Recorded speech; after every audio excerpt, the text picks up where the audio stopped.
going on today? Today is not our typical day. It's a Sunday. I know we don't typically do pre-records, but for this episode, which will be airing on the 26th, so this is going to be my Thanksgiving episode, and we have an amazing guest today. I'm super excited about this, and I'm grateful that he has taken the time to come on for an hour and discuss the paranormal with us. And once people actually start to hear this guy speak, they're going to realize that this dude has a way with words that is just fascinating to me. I've heard people say that I have a way with words, but this is like nothing compared to what this dude can do.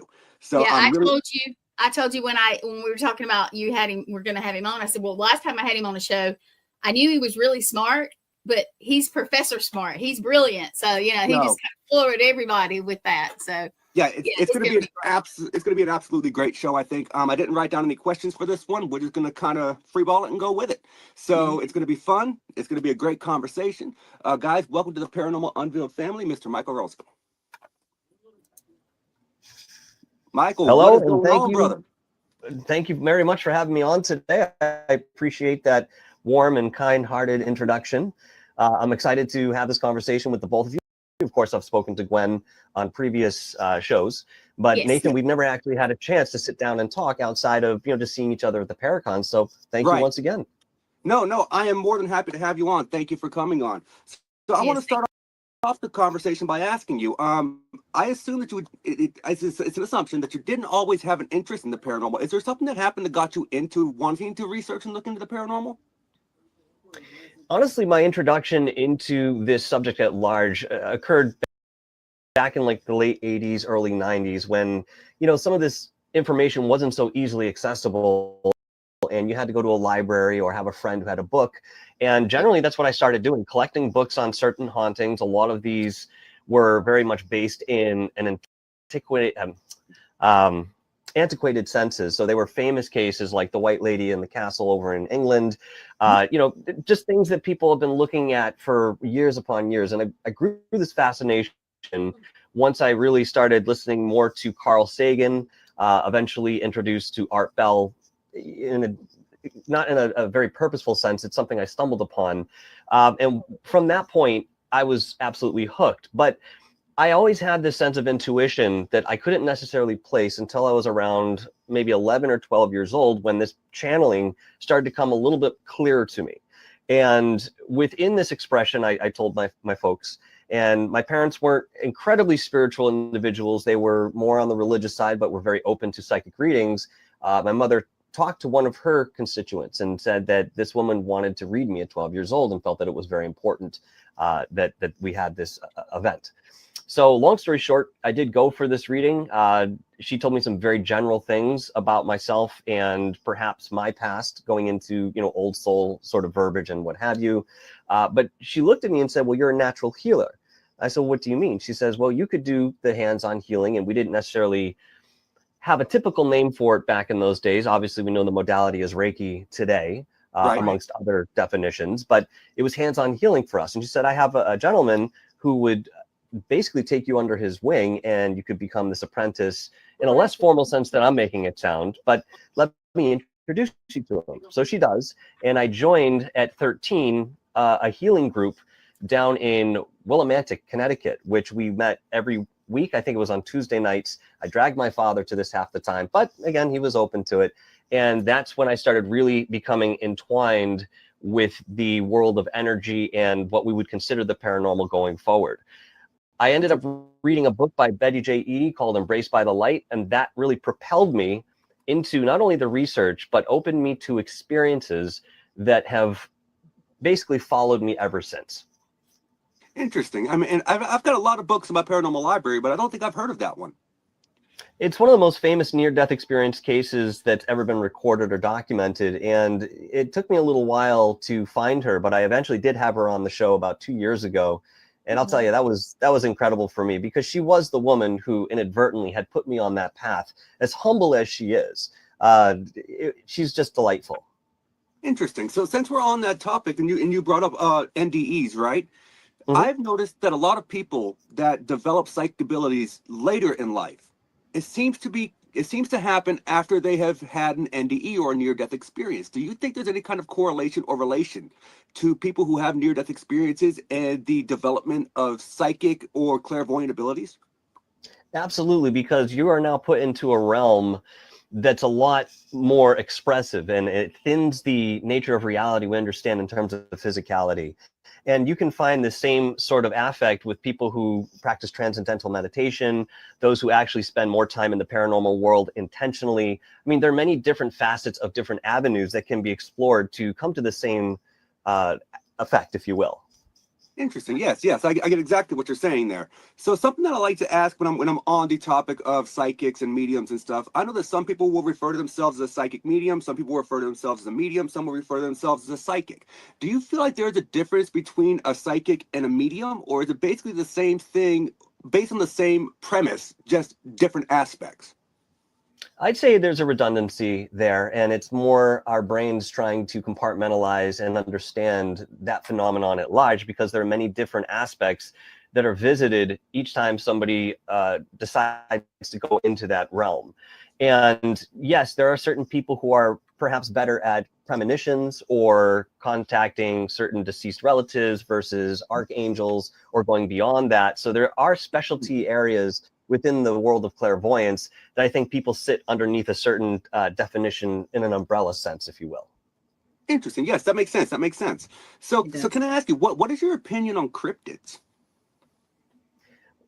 That's a pretty big one to approach here, but given the different cryptid that we could talk about, or the species, they each have their own lineage in terms of not only what we understand about them, even if it's as little as we have, in terms of their biology, physiology, how they live, but also the metaphysical end of things. So if you talk about Bigfoot, obviously this has been a phenomenon that has a physicality and yet is able to manipulate that so that it's not seen or perceived by our sixth senses, if you will. Others are here and not necessarily supposed to be. They're interdimensional.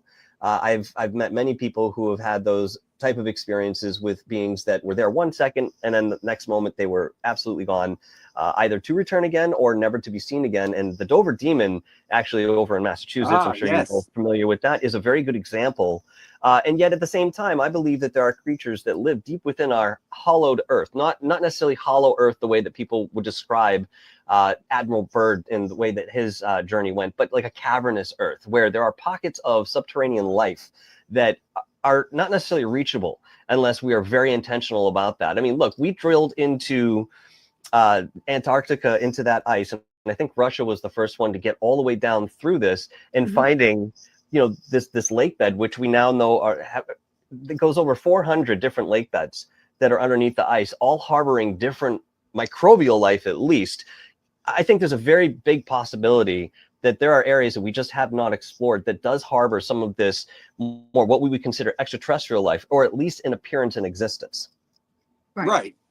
Yeah, and I could have worded that question a little bit better, because it is a broad topic. I mean, there's so many different cryptids out there. You got Bigfoot, you got the Jersey Devil, you got the Wendigo, you got Puckwudgies, you got all these different aspects. So I probably should have worded that a little bit less broad. Well, that's okay. We started somewhere with it. I mean, you go into the world of Puckwudgies, this is something that is predominantly seen in two specific areas, in the Northeast and in the Midwest. And it's similar in its parallel nature to, melon heads, even though they're completely separate entities.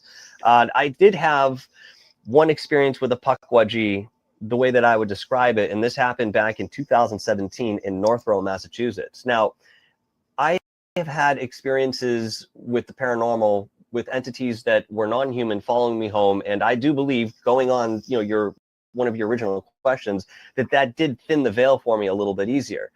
And this particular evening, I was researching Puckwudgies because at the time I felt distancing myself just a little bit from the actual physicality would sort of give me a different experience, which up to a certain degree it did. Now, this night was a little bit different because as I was researching this, I started feeling a presence around me that was imposing. I wouldn't say it was menacing, but it was imposing. And it felt like it was right outside the front door, which I did not have any desire to open and investigate at that time. So I stopped researching it for the evening, hoping that feeling would go away.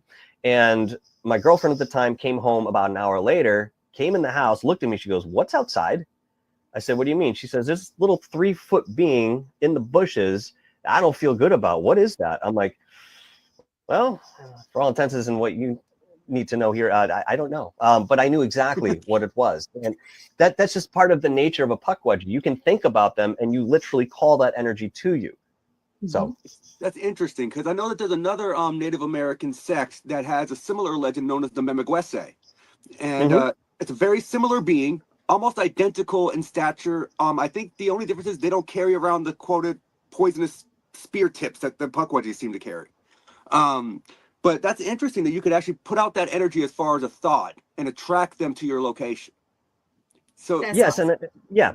Again, I think that's part of the nature of that particular cryptid. It doesn't happen with all of them, but Bigfoot is also allegedly in the same boat with that. And some of the people that I've known to go out and spend a significant amount of time in the woods, claiming to be with certain tribes, have reported this to me as well.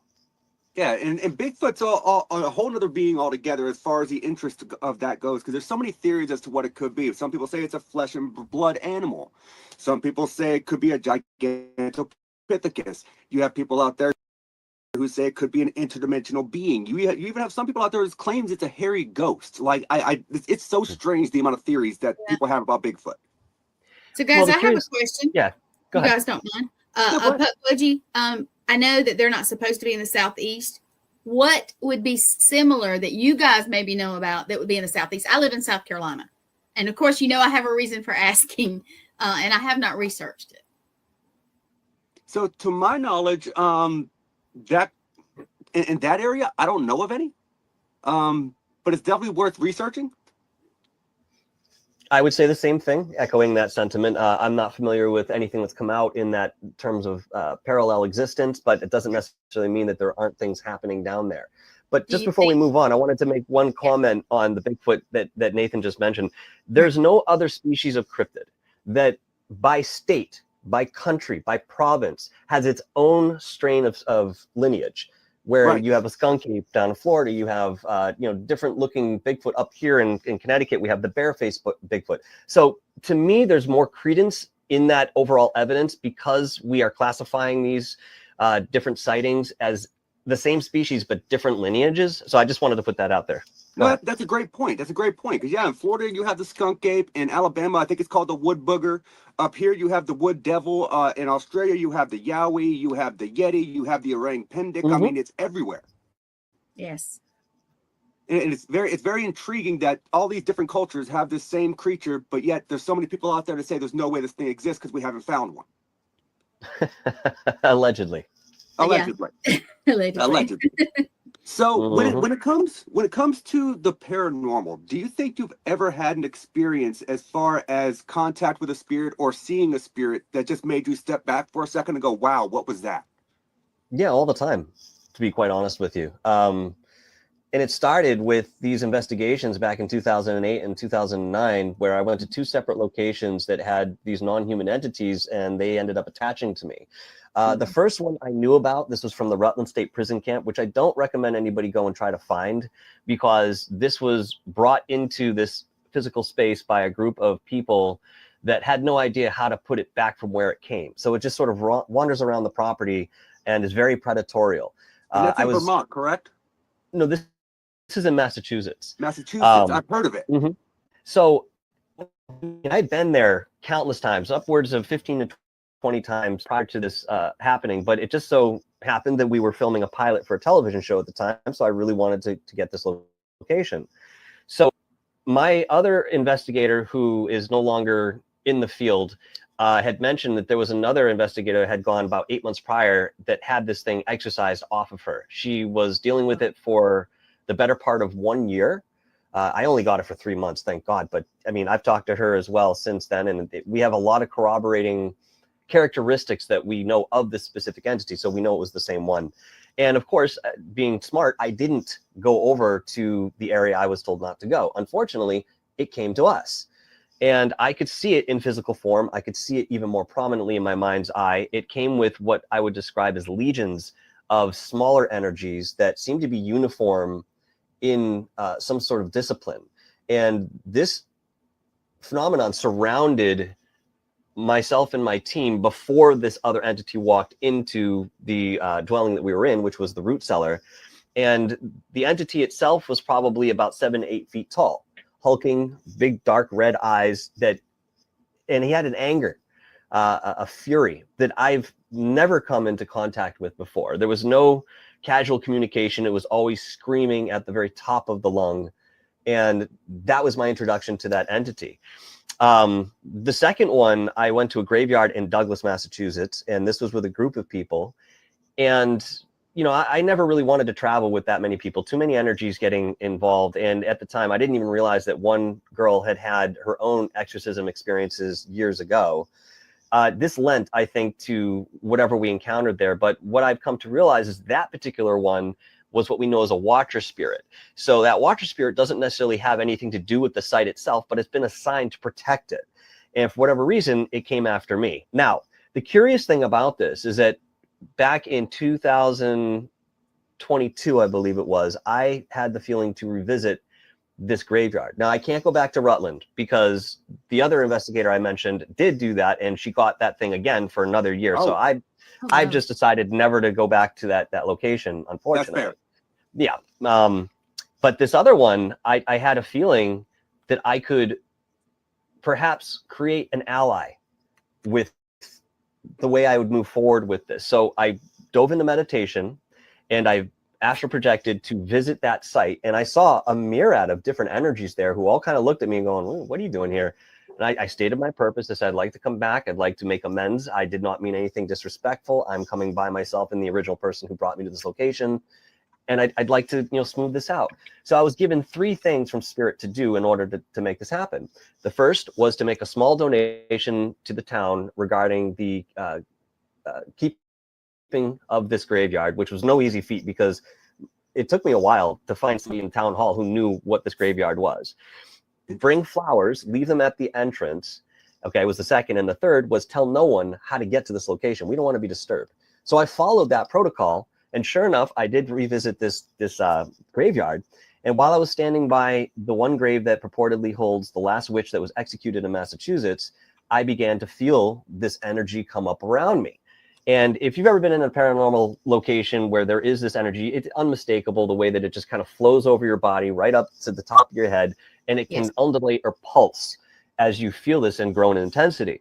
So I'm giving this monologue as my friend is filming me, and I kind of start laughing. I'm like, it keeps tickling me. I can feel it on the side of my face, and he starts giggling too. I'm like, well, do you see something? He goes, yeah.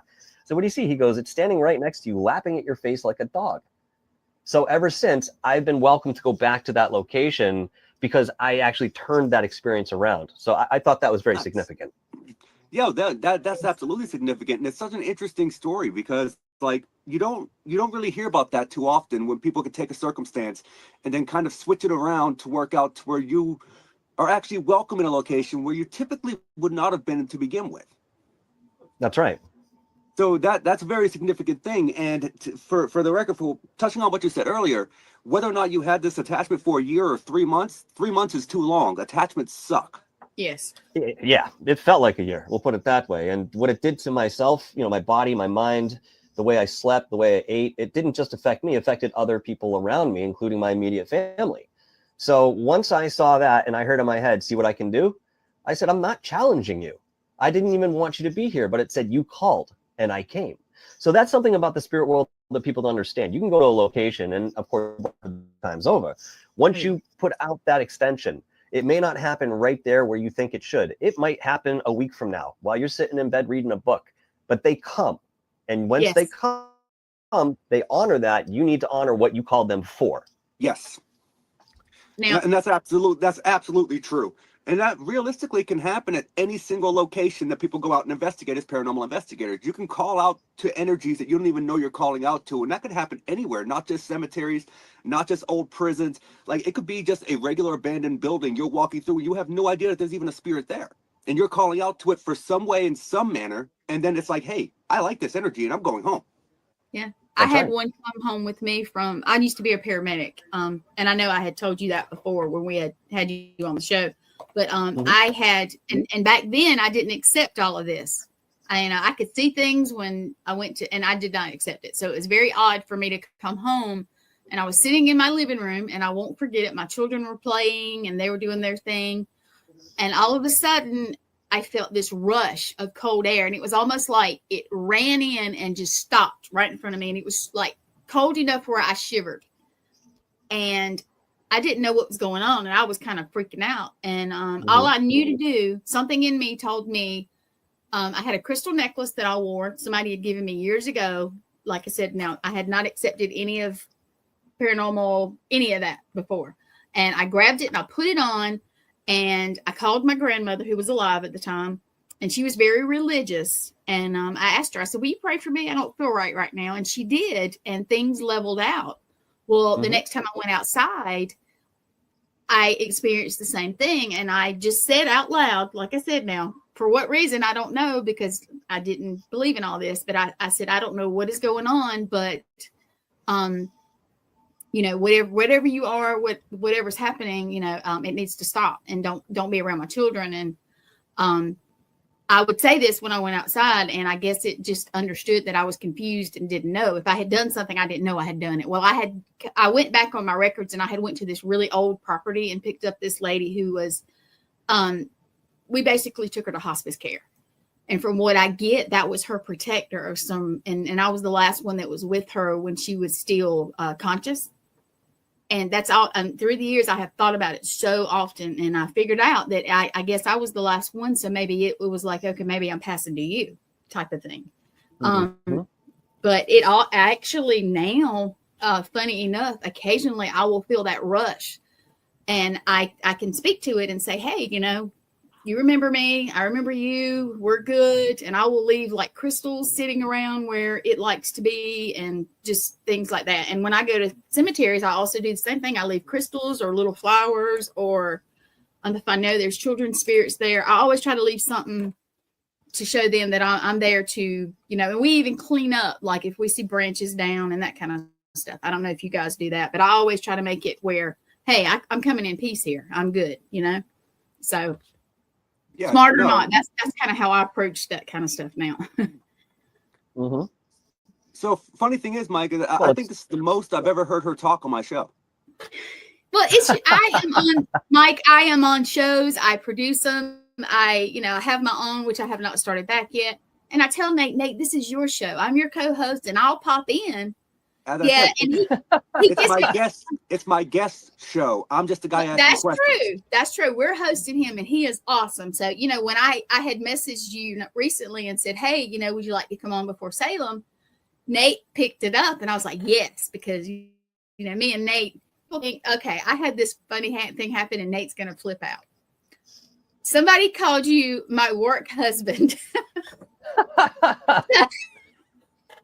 They said you and Nate pop off at each other so much. I'm not going to flip out about it, because if you didn't know us personally, if you actually standing there listening to a conversation between us, I can see the correlation.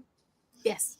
So, and I said, well, you know what? I'll take it, because I love his girlfriend so much, and she would probably have to go to the bathroom and pee herself. I mean, she would laugh. She would absolutely laugh. But somebody told me that, and I was like, oh, she would definitely laugh at that. You know, they saw us at Broadhead Manor, and they saw us in Connecticut together, where we got to meet everybody, and they were like, yeah, you guys really do have that little thing. So I was like, yeah, we do. Makes it cool. It works. Yeah. So I'm gonna let you guys take over now. Shut up. All right. So since we were on the topic of things following people home, Mike, right? Let me ask you. I'm going to go into the typical question that a lot of people have mixed answers about. Ouija boards. Do you think that they attract things, or do you think that they are inherently evil, or do you believe that it's the mainstream media pushing the inherently evil aspect onto us based off of movies and stories that they tell? Honestly, I think it's a little bit of all of that. Yes, the Ouija board has been demonized in mainstream broadcasts and movies and so forth, but I do believe that your intention is what brings about your experience in many cases. The clearer you are with your intention, the more defined an experience you may have. And that also includes in what you attract. So one thing I got into many years ago and talking to different clairvoyants was that you could use something that resembled a Ouija board, at least the mechanical device or the mechanics that are behind it. But what you needed to do was make your own. So your energy goes into it the same way that your energy goes into your food. Okay. Yes. Because that's what you're going to absorb. Now, I've never used, a Milton Bradley brand Ouija board because even as a youngster, something didn't feel right about that. It's more unhinged to use something like this that's been created and manufactured in a much more global sense of usage rather than something specific for somebody or a particular location. And when I've made my own, I've had those experiences of the planchette, which I would use an upturned glass to, slide along, and I would get, some answers here and there. Nothing was completely clear, but what was clear to me was that this was an avenue of channel, but it was outside of ourselves. So anytime you're using a peripheral device to communicate, that's an extension of yourself, but it's not identified as you. And the intention that you put into that really does shape the experience again that you have.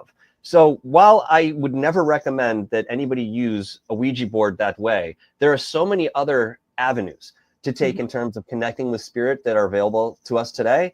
It's now archaic to me to look at something like that and say, this is the method that we should use. It's dangerous. You don't know what you're getting. You don't know who you're getting.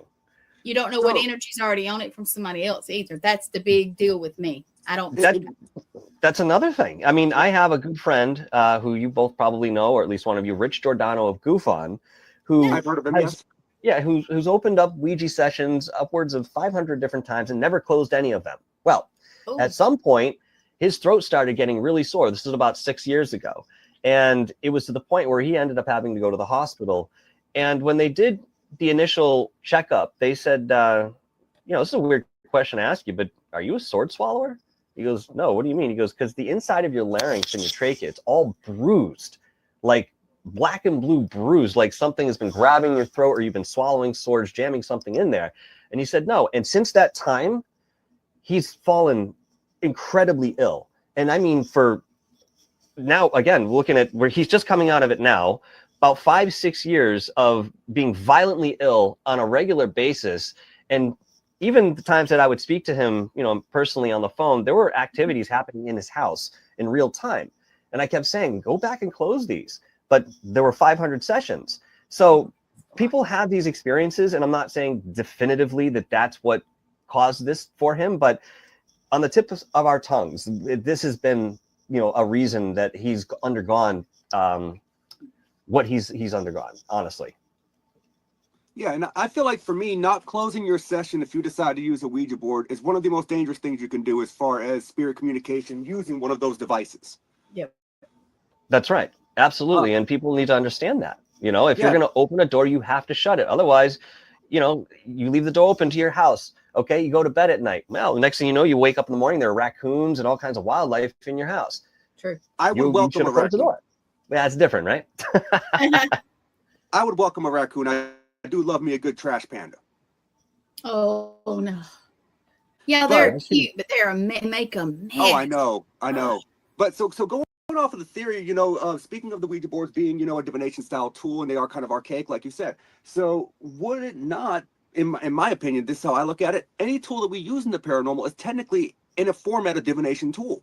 So realistically, anytime you use any kind of equipment, whether it be dowsing rods, whether it be an EVP recorder, voice recorder, anything that you're using, you should always, at the end of your investigative session, when you go to leave a location, ensure to close that spiritual doorway. Make sure they not follow you home. I feel like it's a huge format of protection that gets really overlooked. I do it every time. Yep.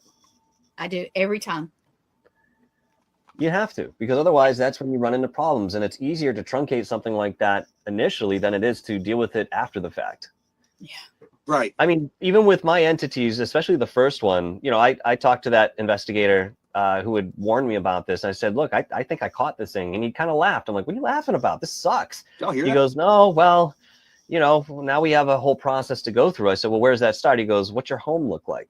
Like, what do you mean? He goes, is it tidy? Is it clean? Is it messy? I'm like, well, it's a little bit of all of that. I've got, a girlfriend with a small child here, so we're kind of living by the seat of our pants in that sense. He says, well, you would have to clean your house top to bottom before we even came in there and started looking at a cleansing that we would, then get into. And it just wasn't a feasible thing for me. So I was really on my own with this. And it was up to me to face and take responsibility for what I had done. Even though it wasn't my intention to connect with this one, I still had to reap the repercussions for those actions.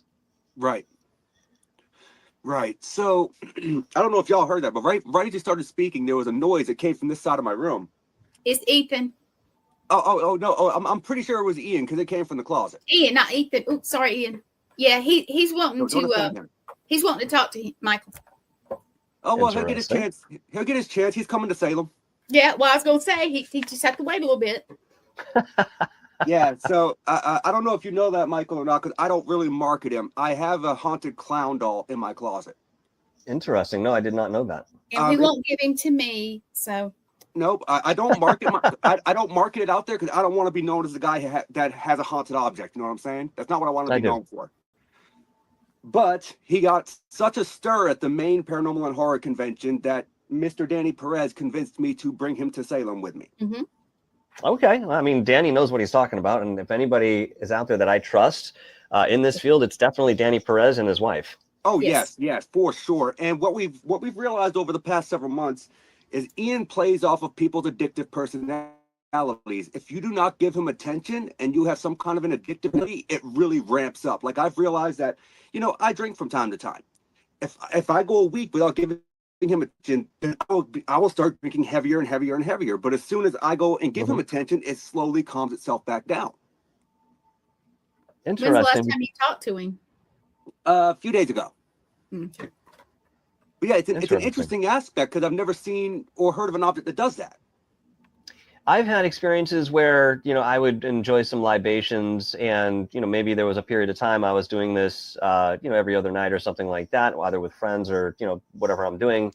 And there was an entity around me, or at least within my house, that seemed to enjoy when I would get into libations. And I wasn't bothered, but it was when I stopped or took a night off or said, I don't feel like doing this, that's when that thing would come around. And I imagine that there was some sort of feeding off of my vibration for that entity, perhaps even living vicariously without the body, but maybe having an incarnation where alcohol was a part of that one's existence and now is missing it. We've heard many reports of different spirits reaching for empty glasses in vain, trying to take a drink. You see them in bars, especially. And a lot of these are just sort of earthbound spirits that don't really know that they're dead or don't really have the sentience to kind of put together what has happened, and they're going through the motions. But yeah, I've experienced just the opposite of that, but that's very curious, Nathan. Yeah, so when we were at Maine, we realized that he got a lot of attention. I'm talking about, I saw multiple pictures of people who stopped with him, and I didn't even know they had stopped because I was wandering around. I can't sit still. So, but when I was at the table, because I had him set up in front of the Radicals' hearse while they had it in the building.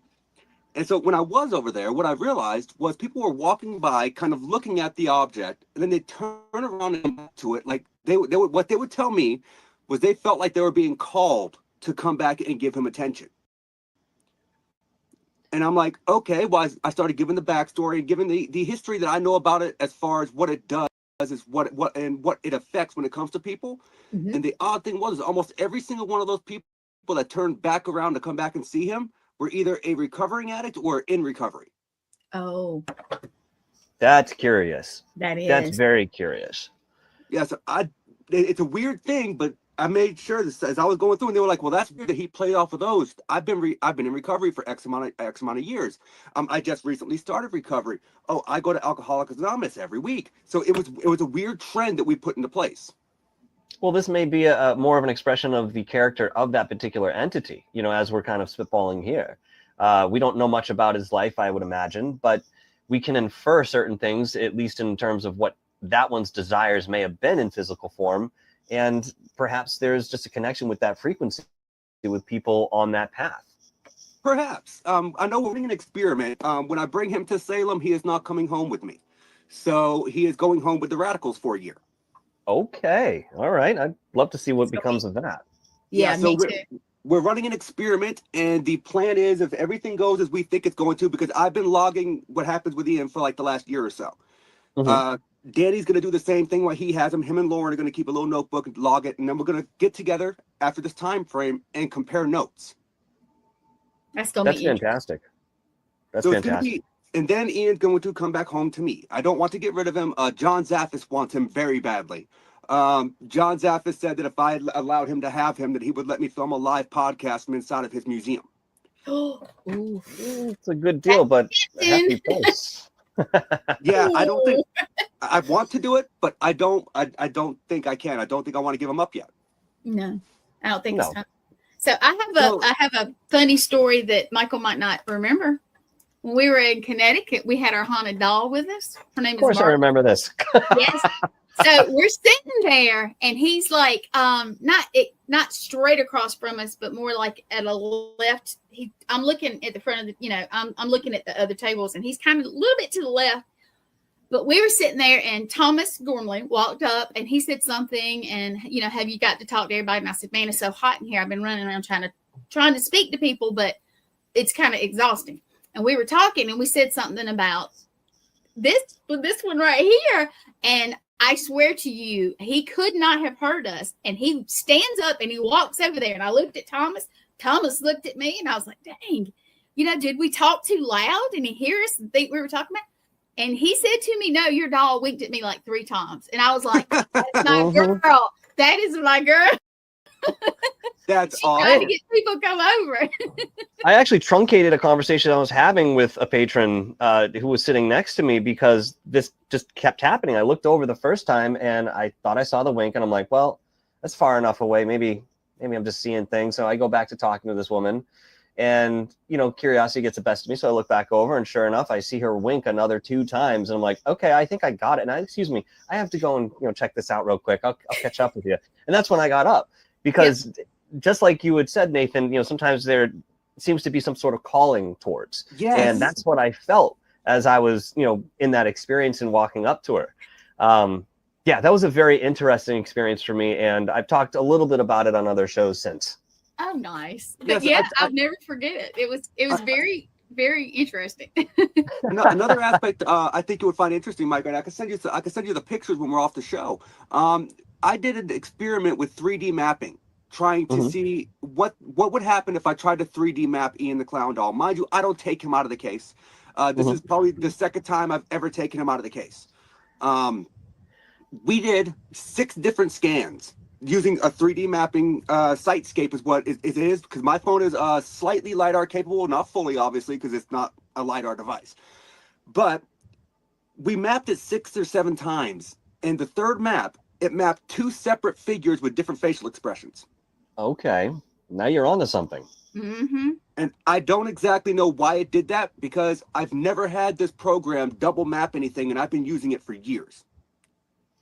Well, I mean, if you go back to, I forget the exact name of the practice, but there are people that are wandering around the country with a specific type of camera that can capture auras. And one of the things they tell you outright is that the camera does not have the functionality to capture white. Okay, it can capture other colors, but it cannot capture white. And yet, when you're placed in front of this camera as that biological entity of energy, you sometimes get a lot of white in the photograph. So I think the paranormal can act in that way, and we can capture it through certain mediums, if you will, that are completely invisible to the naked eye. So that brings sound to me. Interesting. That's actually a really, really good point. So can I ask you, out of your paranormal travels, is there a location that you've ever visited that you would deem to be your favorite spot? Yes, I would. I'm creating a documentary on it right now. And without giving the exact location, because I want to protect this for a multitude of reasons. And I'll tell you both off air. I'm doing that. But by and large, I don't want this place to blow up any more than it already has. But I will tell you, it is an abandoned psychiatric hospital that is easier to go into and explore, even though that's still something you're not supposed to do. Because of its location, you can kind of get away with, an hour jaunt in and out, whatever you need to do. But it has a very sordid and dark history, and it deals with, I'll just put it this way, it deals with children. And, obviously this is something very near and dear to my heart, having 2 children myself and a nephew. you go into this particular place and you can feel the thickness in the air of what has happened, and yet it's very distorted because there's so many energies and frequencies crossing over each other. And even going in there the first time I did by myself, there are a handful of buildings that can be accessed throughout the property. I was getting all sorts of different indications that there were presences there, including feeling like I was being watched, followed. There were these pops and clicks that were happening in the environment, some of them close to me, that were associated with a pressure that would hit me, perhaps in the head, at the moment that you heard this sound only feet from you. There were doors opening and slamming as I'm walking through this place on my own. And subsequent visits have produced the exact same thing, even bringing one other person along to experience this with me. But yes, that is probably my favorite place, and it's sort of a dream come true for me because, again, even though you're not necessarily supposed to be going into these constructs, Right. if you're safe and you take the proper precautions, you can get in and out without any real problems. Right. And I feel like when it comes to what you're calling, some people will call it urban exploration, whatever you would like to word it as. My only issue with that isn't the fact of people going in there and damaging the property, because if you respect the property will respect you. That's just, to my eyes, that's the way it works.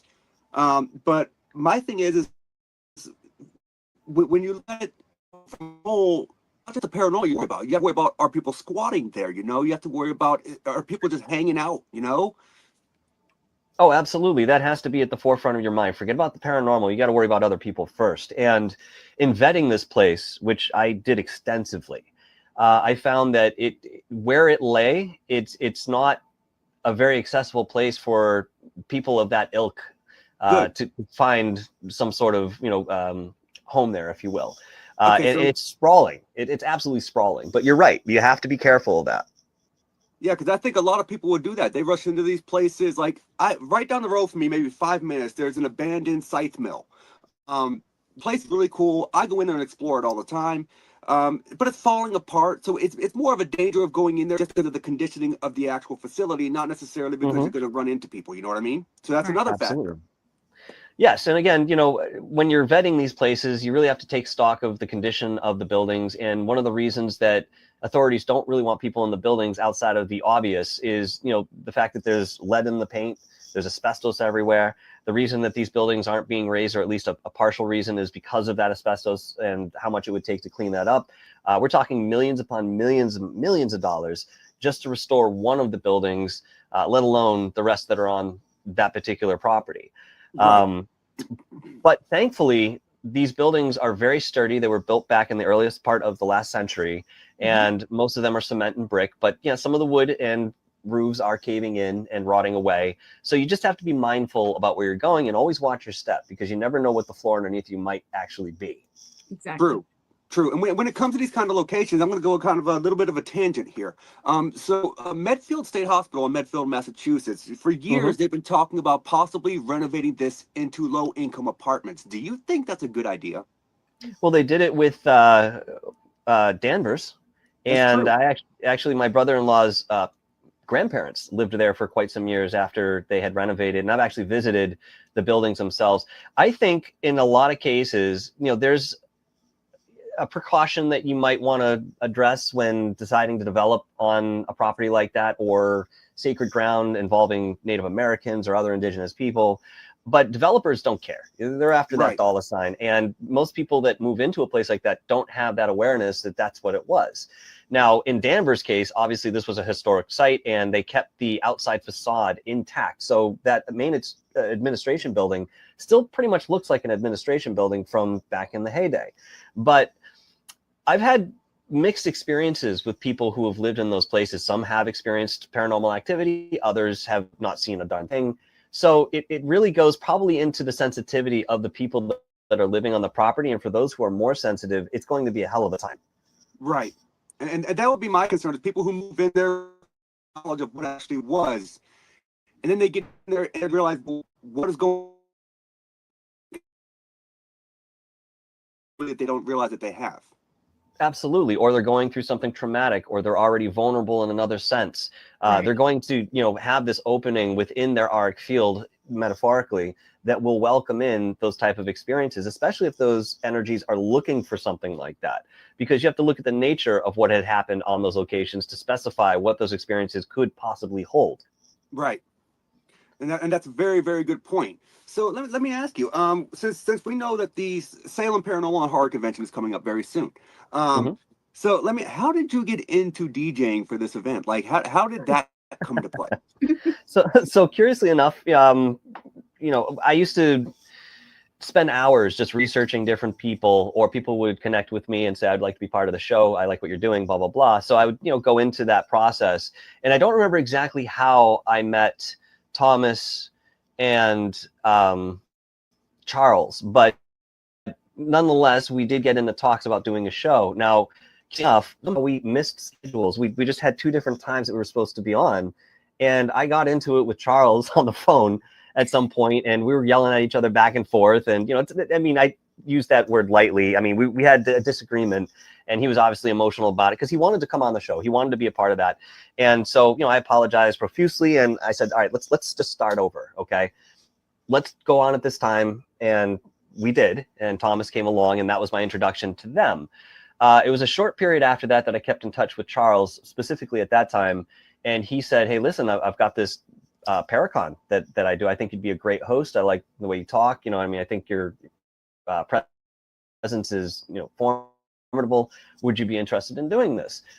Sure, and he goes, the trade-off would be exposure. And he talked, all right, that's enough for me. I don't mind. I can do this. So I think I've been involved for the last 3 years, pretty much doing every one of these Paracons. And maybe there was a day that I wasn't able to be there because I had my kids, but I was always there for at least the main event and the main speakers of those conventions there. So that's pretty much how I got involved with that. I like it because let me tell you, you do a great job at it too. Like I want to give you that compliment right now. You're doing a fantastic job with it.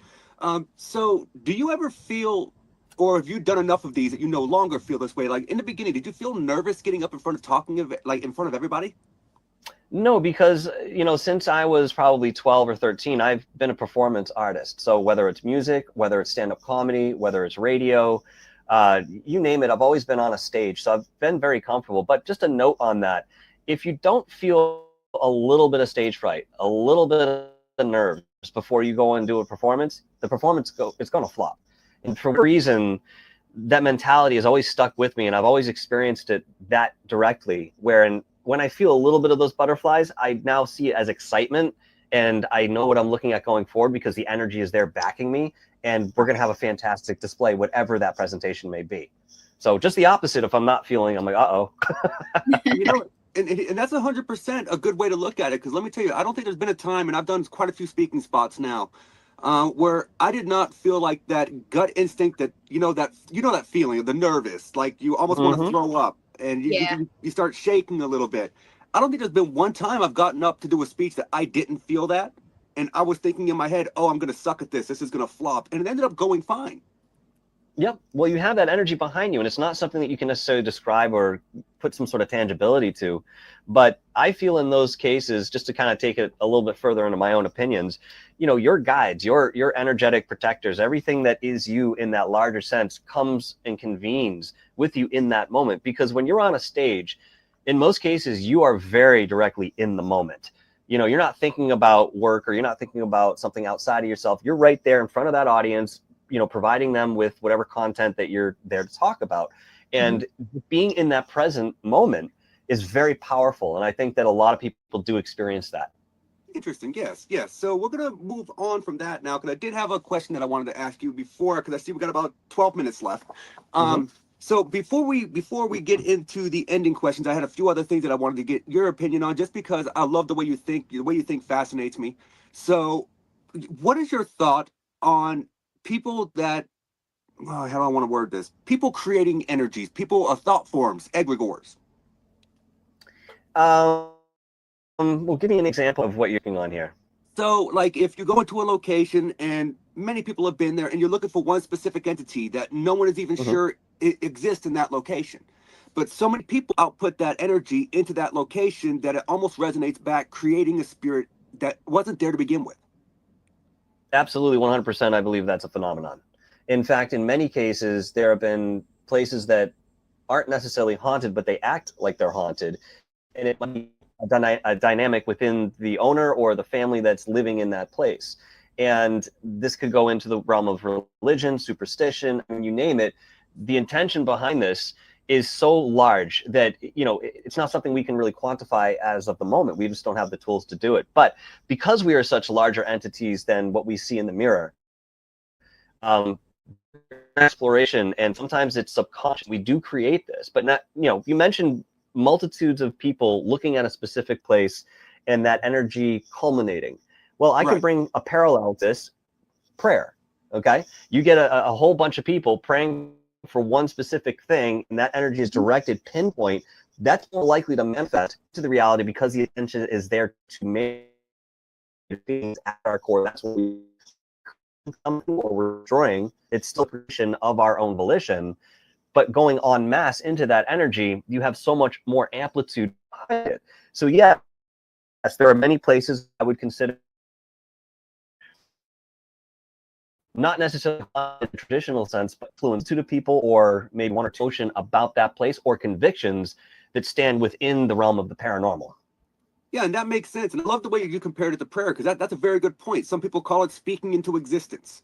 Yes. And I mean, that's a very valid point. But I feel like, for a good example, Waverly Hills, right? On the 3rd floor, they have a creature known as the creeper. I don't think the creeper is a spirit at all. I think the creeper, someone saw something that they couldn't explain, they put a name to it, and then so many people spoke out trying to find this energy that now that energy physically exists within the walls. Absolutely. Absolutely. I mean, hands down, that's what it is. I mean, you know, when I first heard about the creeper, I'm thinking like the lickers from Resident Evil, you know, and this is a very odd sort of configuration for any spirit. And unless something takes that sort of form, there's usually a reason behind it. And that's something that we strive to understand. But getting close to that type of energy, which people would consider demonic, which I don't necessarily call evil the way that people would normally look at it, because, I mean, we've always had contact with spirits. You know, the indigenous people, and I've mentioned this on other shows as well, looked at these as allies, whether it was a dark entity or it was an entity of light, or, you know, something in between. They treated them for the purpose of what they were, and there was a synergy that went between them, the entity and the people, that served itself. So there wasn't really a threat the same way that we in our ignorance and blindness go into today, saying, "Are you here? What are you?" You know, we're sort of on a lower tier of that understanding at this point, that we're now trying to get back to in a different fashion. Okay, that again can be expressed in many different ways based on people's filters.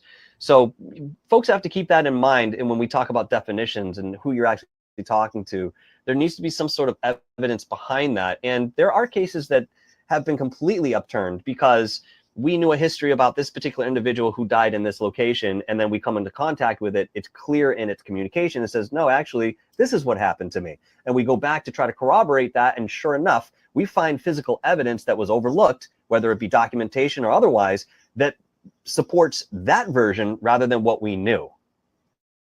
Right. And that does happen. I've said before. And it's kind of weird to me how people, they go into a place and they just try to contact something without knowing what's there. Mm-hmm. I understand the ambition. I have nothing against it, but that, to me, that's how you open yourself up to things that you may not want. Well, that's how you fuck around and find out. You know, and a a lot of us have taken that path. But even for myself, early on, I wanted to feel what it was like to be in the presence of something evil. There was a thirst inside me that was searching for this. And I don't really know why. Maybe it was something I was trying to settle within myself, but I needed to be in the presence of something so austere, so impactful, so omnipresent in that sense, that I could look at myself and say, I am fully convinced that what I'm experiencing is real. And believe me, I found it. But yeah, so many people get into those spots, and you hear about folks coming back with attachments they don't know what to do with. They weren't prepared for this. You have to exert a little bit of intelligence going into these places, and God damn it, do your research on the location first. Yes. The only, Mike, so I am a huge researcher. I'm going to show you this. This is my research folder at Medfield State Hospital. Mm-hmm. Wow. Impressive. Like when I research, I research. He does. And I even I love have that. I even have a separate folder that has all the names of the people that are buried in the cemetery on site. That's awesome, man. So, like, He's the researcher. I'm telling you. I have every property record from, I think, 1909 up until 1956. You remind me of Brian Minnick from Montauk is Strange. He's very much in the same vein of just gathering everything he can, physical and non. Right. So when it comes to opening yourself up for attachments, right? I feel like you can concur with me on this, or you might not. We'll see. So I feel so many people that get attachments and they come home and they might have something negative attached to them. They're too quick to label it a demon without thinking about the plausibility that, hey, if someone was a nasty person in life, they're going to leave behind a nasty residue. Just because you bring something home with you that can bite you or scratch you does not necessarily mean you brought home a demon. Am I correct on that? I think so, because, I can trap a wild animal, bring it into my house, and it might act the same way, but I'm physically seeing it, and that's the difference. Mm-hmm. It may be feral. Some of these energies are better left alone, but some of them are more curious. I mean, I lived in a house that had a very nasty entity in it. And yes, you could call it poltergeist activity. And, it did everything from cause sleep apnea to, bothering my child at the time, in a very audible way. And yet I felt at the end of all that this was a human spirit that was just so disheveled and, locked in some sort of negative cycle, that this is expressing itself from that side of reality. And yet anybody else might come in there and say, oh yeah, that's a demon, that's demonic. I can't give labels like that unless I have something behind what that actually means, and definitely outside of any sort of religious context. Right. No, that's fair. And I feel like just so many people are so quick to label something a demon because they don't understand that, a human spirit can scratch you too. A human spirit can bite you too. I have been bitten. I've been scratched. I have been punched in the eye. I had a black eye after an investigation down in Alabama once. Wow. Human spirits can physically contact you as well. It doesn't mean it's demonic. I think that's 100% accurate. And, again, the way people inform themselves and educate themselves about these type of energies, it's more of a loose sort of empirical sense of research, because we don't have definitive answers, but we can make corroborations and we can connect certain lines that create a much bigger picture. And we see this even in the Black projects. Montauk is a very big example of that, and what Brian Minnick has been able to do is create a lot of these connections, and I've come up with some of them myself, but it again paints a larger picture of what actually is, that is undeniable. Right. I can agree with that. 100%. So I see that we are running. We got about 3 minutes left. So, Mike, at the end of every single show, I ask my guest 3 questions, and 2 of them are multi-part questions. So I am looking forward to your answer here. I feel like every single paranormal investigator out there has a small bucket list, right, of places that they want to go. So if you had to choose one location off of your bucket list and price was not an issue, where are you going? Waverly Hills, or there's another one down in Pennsylvania. I can't remember the name of it. It's a psychiatric institution. It eludes me at the moment. Yes, it is Penhurst. Thank you. Yeah, those so two would be those my are both answer. great locations. So for the sake of argument, I'm just going to go with Penhurst because it's closer, and I like Penhurst. I've never been there, but I want to go myself. So, Mike, you're going to Penhurst. You can bring one person with you, alive or dead, and they do not have to be involved in the paranormal. Who are you bringing with you to investigate Penhurst, and why? My sister, because she's also very intuitive. She's come along with me for a lot of these excursions, especially moving back to Connecticut over the last 6-7 months. Together, we've hit up a lot of different places, and she shares the same excitement and ambition for that type of exploration, and really respects the history of what we get into, not just, hey, we're going to see something paranormal. I mean, sometimes we just go to a historical place or an abandoned spot to do a little bit of that sleuthing. But she has the same drive as I do, but just, she doesn't express it outwardly the way I do publicly. I'm sort of the face of that, but she behind me is another energy that's very supportive in this, and that's who I would bring. I like it. I like it. So we're going to Penhurst. You're taking your sister with you. So your abilities aside, those are inherent to you. You can bring one piece of equipment with you. What piece of equipment are you bringing with you and your sister to use, and why? Just one, huh? Jeez. Just one. EVP recorder. Fair. Okay. Yeah. Could you explain why exactly? Yeah. I would go with an EVP recorder because I find that sometimes we can, in a much easier fashion, capture entire sentences or sometimes paragraphs rather than just a word from an ovulus or a spirit box that we're now sitting back and trying to interpret. I've had better experiences analyzing EVPs than any other piece of auditory equipment that I think is available to us, at least in a mainstream sense, for ghost investigation. So, I mean, there's more that you can do with an EVP recorder than just capture those sounds. I mean, there's a lot in terms of this. So that's the piece of equipment that I would certainly take. I like it. So, would you, when it comes to EVP recorders, right? Real quick side question. We're going on a side quest here, real quick. So, do you prefer digital or do you prefer analog? I think both of them have their advantages and disadvantages, but I do believe at the end of the day, they both act very similar in terms of what you're able to capture. The way that they may do this is obviously inherently different. And I think that having something physical, like a magnetic strip that comes with an analog tape, there's something to that. And obviously my research into vacuum tubes and analog equipment, there's always an esoteric backing to this. Even going into orgone energy and how that relates to certain devices, especially receivers and transmitters. So that's sort of what I have in mind for that. I like it. I like it. So, Mike, once again, thank you so much for coming on the show, talking with us for an hour. You are such a smart dude, and the way that you articulate things, like I can't thank you enough for coming on the show. Yes, well, thank you so much for having me. Yeah, I appreciate you both, and I knew it was going to be a good time. It always is, especially, I mean, I've had experiences with Gwen here, but I've been waiting to get together with you, Nathan, and when you invited me on, I was very excited. I appreciate the kind words and the opportunity to talk to your audience. Yeah, no, thank you so much for coming on, and I will be seeing you in a few weeks, Michael, at the Salem Paranormal and Horror Convention. Yep, I'll be there also. You bet. But Gwen, we're not talking about you right now. Hey now, hey, I'm bringing his little girlfriend Haunted Doll with me on the look forward to seeing her again. Yep, and But I want to also- get some kind of something going on there on video. I want to see it. Michael, if you wouldn't mind hanging out in the background for just a second while I give the outro, I always have one follow-up question that I ask my guests off air. Sure. Thank you. Awesome. Thank you so much for coming on the show, and I will talk to you in just a minute.